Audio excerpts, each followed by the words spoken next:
Olá!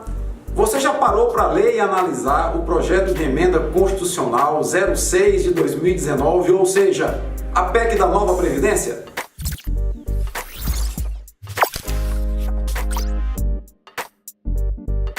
Olha, gente, a Constituição de 1988, a Constituição Cidadã, que teve à frente o saudoso Ulisses Guimarães, prevê em seu artigo 194 a Seguridade Social. É um pacto da sociedade e do governo no sentido de dar garantia às pessoas quanto à saúde, à previdência e à assistência social. O que está em jogo com a aprovação ou não da nova Previdência é a manutenção desse sistema de garantias sociais que a Constituição atual prevê.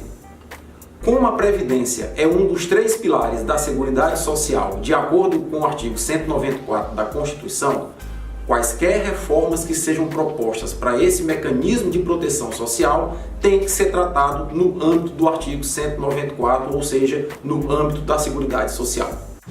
O artigo 115 da PEC da nova Previdência deixa claro de que a nova Previdência será substitutiva aos atuais regimes geral de previdência social e regimes próprios de previdência social de estados, municípios e da própria União. Nesse sentido, a PEC da nova Previdência trará uma mudança radical na forma como a qual os brasileiros irão se aposentar e irão ter uma perspectiva de futuro. O mesmo artigo, no seu item 2, define que nenhum segurado da nova Previdência receberá como benefício menos de um salário mínimo. E isso será garantido através de um fundo solidário. Entretanto, a PEC não define quem serão os contribuintes desse fundo solidário. Fica uma lacuna em aberto para essa análise. No mesmo artigo 115, no item 3, define que a gestão desse fundo poderá ser feita por instituições públicas ou instituições privadas.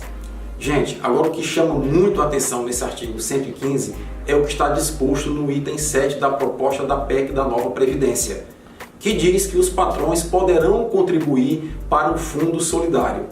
Não há uma imposição na contribuição e nem há uma definição de como poderá ser essa contribuição. Isso é uma grande ruptura com o atual modelo, no qual os patrões são obrigados a contribuir para a Previdência e para a assistência social. E à medida em que se avança na leitura da PEC, a gente chega ao artigo 201. E o artigo 201 da proposta diz que cabe ao Poder Executivo Federal a iniciativa de propor projeto de lei complementar que regulamente idade mínima, teto de aposentadoria, tempo de contribuição. Atualmente essas mudanças só podem ocorrer através de emenda constitucional. E nós sabemos que é muito mais engessado, muito mais amarrado e difícil se alterar a Constituição do que se propor uma lei complementar. Então isso, na verdade, vai flexibilizar futuras alterações na nova Previdência. Você concorda com isso? Continuando no artigo 201A, ele prevê que também caberá ao Poder Executivo Federal, através de iniciativa de projeto de lei complementar, instituir o novo modelo de previdência, qual seja o modelo da capitalização. Um modelo que alguns países latino-americanos já tentaram e que estão adaptando às novas realidades do mercado e às novas realidades da demografia mundial. Por fim, nós chegamos ao desenho básico da PEC da nova Previdência. E esse desenho, pessoal, aponta para 4 características básicas. A primeira característica é a ruptura com o atual regime e a criação e implantação de um novo regime, a nova Previdência. A segunda característica aponta para a possibilidade dos patrões contribuírem para esse novo regime, entretanto a PEC não define como será essa contribuição, é apenas uma possibilidade. A terceira característica é a criação de um fundo solidário que garanta minimamente o benefício de um salário mínimo, entretanto também a PEC não diz quem irão aportar ou quem irá aportar recursos para esse fundo solidário. E a quarta e última característica é a admissibilidade da iniciativa privada gerir esse fundo solidário.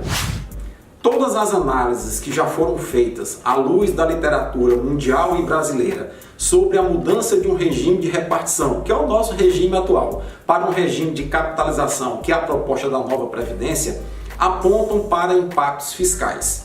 E esses impactos fiscais residem basicamente no custo de transição de um modelo para o outro. Então, o que seria esse custo de transição?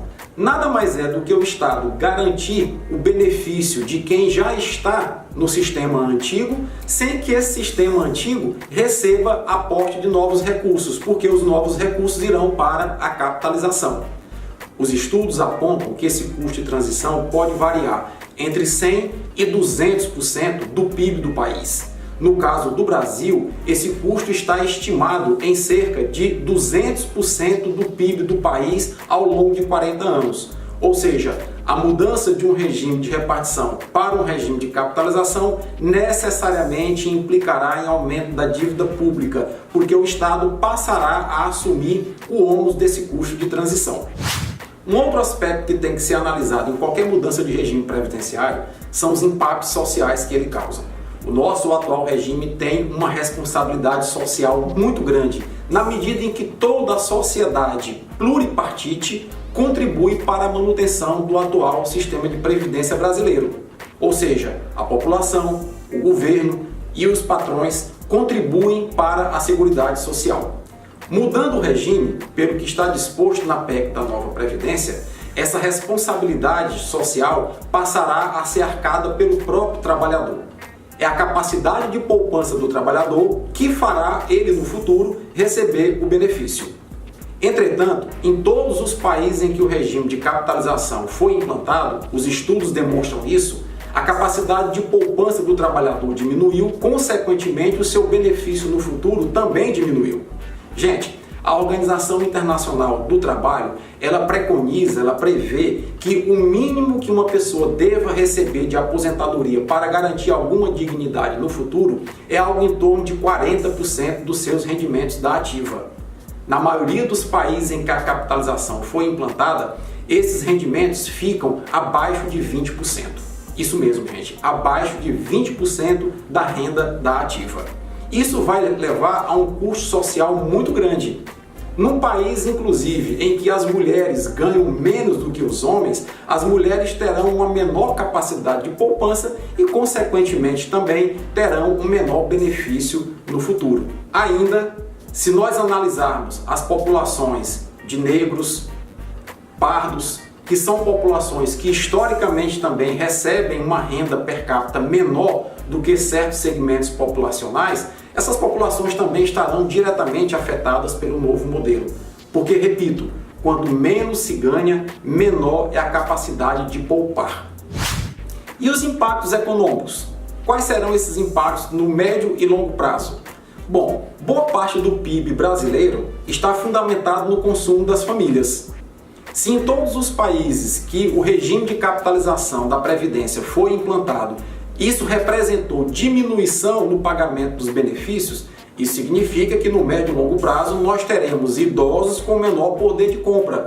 Como o país está envelhecendo, se eu tenho um contingente grande de idosos com pequeno poder de compra, eles vão comprar menos, a economia vai tender a retrair, porque vai haver um encolhimento do PIB.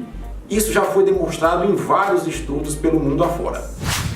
Olha, gente, um outro dado muito importante é que mais de 4.100 municípios do Brasil apresentam um fundo de participação menor do que o volume que é pago aos aposentados do regime geral de previdência social.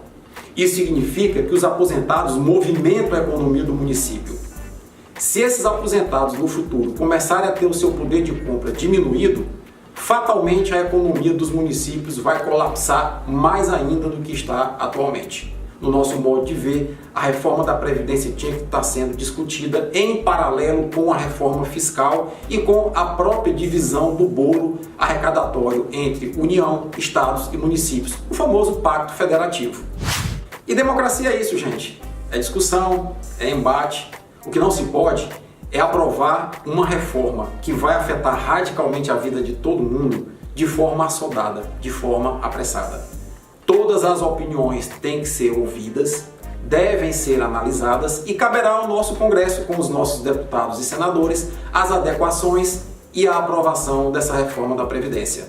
Enquanto isso, nós, da população em geral, temos que ficar atento, nos informar e cobrar posições dos deputados e senadores que vão ao encontro daquilo que a população deseja.